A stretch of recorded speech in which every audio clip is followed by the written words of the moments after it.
দিন বোঝানোর জন্য ওলিরা এসেছিলেন। কথা ঠিক কিনা? ইসলাম এদেশে ওলিরা আনছেন, এতে কি আপনাদের কোনো সন্দেহ আছে? যদি না থাকে তাহলে আপনাদেরকে একটু বুঝাই, ওলিদের দেওয়া ইসলাম কত কঠিন ছিল, বুঝাই আপনাদেরকে। বর্তমান পৃথিবীতে একটা দেশ আছে, নাম উত্তর কোরিয়া। উত্তর কোরিয়ার শাসকের নাম কি?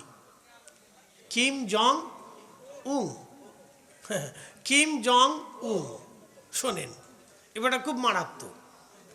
আমাদের দেশে উলামায়ে কেরামদেরকে যদি একটা টিম পাঠানো হয় যে আপনারা উত্তর কোরিয়াতে যে কালেমার দাওয়াত দেন, তো সবাই যা বলবে, রাষ্ট্রপ্রধান আপনার দেশে আমরা একটু কালেমার দাওয়াত দিতে চাই। তো উত্তর কোরিয়ার এমন বেড়ার বেড়া, মিসাইলের সাথে বাইন দিয়ে সুইচ টিপ দেখবে যে আকাশে চলে যাও। ওটা এমন বেড়ার বেড়া, কারণ ওদের সে মসজিদও নেই, মন্দিরও নেই, গির্জাও নেই, ফ্যাগেটও নেই, কিচ্ছু নেই। লা ধর্ম, কোনো ধর্ম নেই দেশে। ওদের এক নীতিতে চলে, কিম জং উন যা বলবে ওটাই ঠিক। মারাত্মক একটা দেশ। কিম জং উনের উত্তর কোরিয়াতে কালেমার দাওয়াত দেওয়া যেমন কঠিন, গোরগোবিন্দের দেশে কালেমার দাওয়াত দেওয়া ছিল এরকম কঠিন। সেই দিনে 360 আউলিয়া মৃত্যুর সম্মুখে দাঁড়াইয়া, শাহাদাতের লিপ্সা নিয়া, মৃত্যুর দুয়ারের সামনে দাঁড়াইয়া, তলোয়ারের সামনে দাঁড়াইয়া তারা কালেমার দাওয়াত দিয়েছিলেন। এজন্য এটা ওলিদের জমিন। কথা বলেন ঠিক না?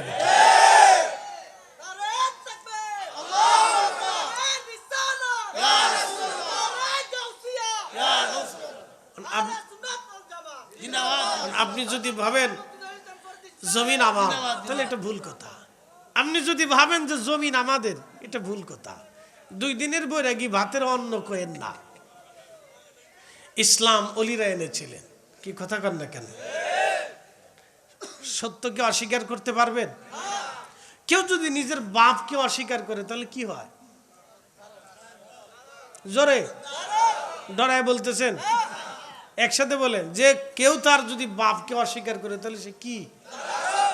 তো ইসলাম ওলিরা আনছেন, কেউ যদি এসে বলে না তাদের কোনো অবদান নাই, আমাদের অবদান, তাহলে বুঝতে হবে এই লোক সুবিধার না। এটা কিম জং উনের দেশে পাঠাই দাও, উত্তর কোরিয়াতে চলে যা। ঠিক কথা ঠিক আছে কিনা? ও যা, তুই উত্তর কোরিয়াতে যা ভাই, তোর এত গরজ উঠছে তো উত্তর কোরিয়া চলে যা। আর যদি তা মন না চাইতে তাহলে রোহিঙ্গাদের দেশে যা, যা পাশেই আছে, বেশি দূরে না, তা চলে যা।